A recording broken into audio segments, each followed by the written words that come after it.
Ratchet & Clank on PS4 is more than just fan service. The game, based on the movie based on the game, is a faithful reimagining of the original story that began 14 years ago. With updated visuals, planets, and weapons from every game, this feels like the culmination of all previous Ratchet & Clank titles wrapped into one $40 experience. While the narrative takes a few twists and turns, Ratchet still saves the Solana Galaxy from the evil Chairman Drek like he did in the original game. However, Insomniac decides to tell the story from the perspective of Captain Quark. This dim-witted pseudo-hero recounts his side of the story from a galactic jail cell, and it's often pretty funny. For the most part, the original humor is still here, but seems a lot more tame and targeted to a younger audience. Of course, that makes sense for the PG-rated movie releasing in a few weeks. The game also features an hour of CGI cutscenes that are on par with Pixar movies in terms of animation, something I really haven't seen in any game before. My only gripe though is with Ratchet's animation during the non-CGI dialogue scenes. Sometimes he has this weird, rigid facial expression, and it really clashes with the vibrant cast of characters he's talking to. The more cinematic experience also benefits from beautifully orchestrated music. Even though I miss some of the original score, the music gets really intense in some of the high-action scenes, adding a sense of urgency that the original game just didn't have.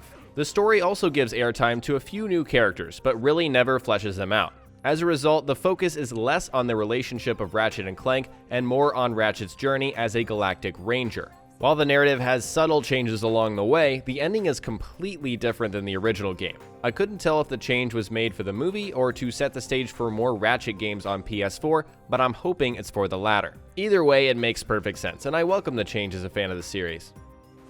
The gameplay features the perfect balance of what you can expect from a Ratchet game. Half of the time is spent shooting through hordes of enemies, while the other half is a mix of platforming and puzzling. It's a familiar formula that serves as the backbone for the franchise, and it continues to work well in this game. Along the way, Ratchet collects bolts by defeating his enemies and smashing through crates with his wrench. These bolts are used to purchase a collection of 16 fantastic weapons, which features retuned versions of old favorites like the Fusion Grenade and the Combustor, to brand new additions like the Pixelizer and the Photon Drum. One of the more exciting additions, which was present in every other mainline Ratchet game, is weapon XP and progression. Every sliver of damage goes towards a separate weapon experience bar for the gun Ratchet is using. Each level up provides damage upgrades along with a new, more stat-driven bonus system. As Ratchet explores planet to planet, he'll come across veins of raritanium that he can use to upgrade his weapons. Gadgetron vendors allow the player to navigate a grid and choose Ratchet's upgrades. While the goal is to eventually max everything out, this slightly tweaked progression system incentivizes the player to try out all of the weapons and unlock their final forms. Outside of weapons, platforming functions in virtually the same way. Several new grind rails and a hoverboard race extend more of what I loved from the original game. While there was no arena on the PS2 version, I would have loved to have seen an arena mode on a new planet or some kind of endless horde mode. Some of the best experiences I had in the original franchise were spent running fiery gauntlets and surviving hundreds of rounds leading up to an epic boss battle. Fortunately, there are some new Clank sequences that incorporate the puzzling mechanics of the PS2 version. Nonetheless, the gameplay captures the traditional appeal of the original game. Not to mention, 2002 Ratchet & Clank didn't have strafe fire, and it's great to have modern controls with this classic experience. From a visual standpoint, the game really looks fantastic and runs in 1080p at a steady 30 FPS. However, one of my biggest criticisms is that this game doesn't run in 60 FPS.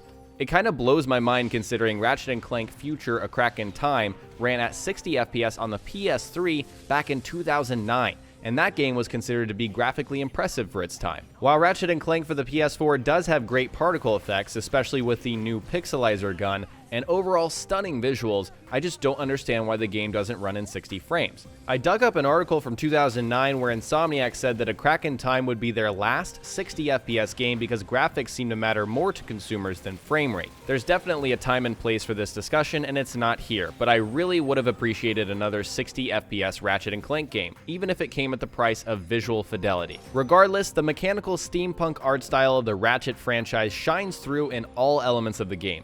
I was especially impressed by the gun models, which are as lively and detailed as ever. The updated planets and environments are also a real treat to look at. From the perspective of someone who grew up with the Lombax robot duo, Ratchet & Clank on PS4 is a must-have. A single playthrough doesn't provide enough resources or time to upgrade all of the weapons, which is why there's a challenge mode. Think New Game Plus with a bolt multiplier and tougher enemies. I absolutely plan on playing through the game again to upgrade all of my weapons, and of course to get my hands on the new Rhino. A new feature also worth noting is holo cards. These little cards are hidden in secret areas and rewarded for killing enemies and completing missions. Collecting cards and opening packs is similar to FIFA or Hearthstone. It's kind of weird, except these cards provide bonuses and serve as a nostalgic reminder of all of the characters, weapons, and places in the Ratchet & Clank franchise. The system seems a bit out of place, especially for newer players, but as a fan, I definitely appreciated it.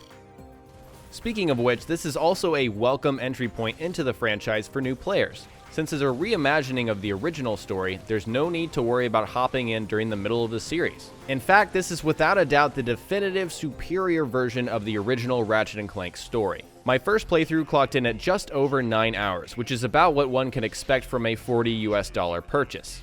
The value is there, and even more can be squeezed out through the challenge mode. While it may be a struggle to bring in new players, Ratchet & Clank is the definitive version of the original game. Addicting weapon progression, impressive visuals, and the faithful reimagining of a classic story make this one of my favorite games of 2016 so far.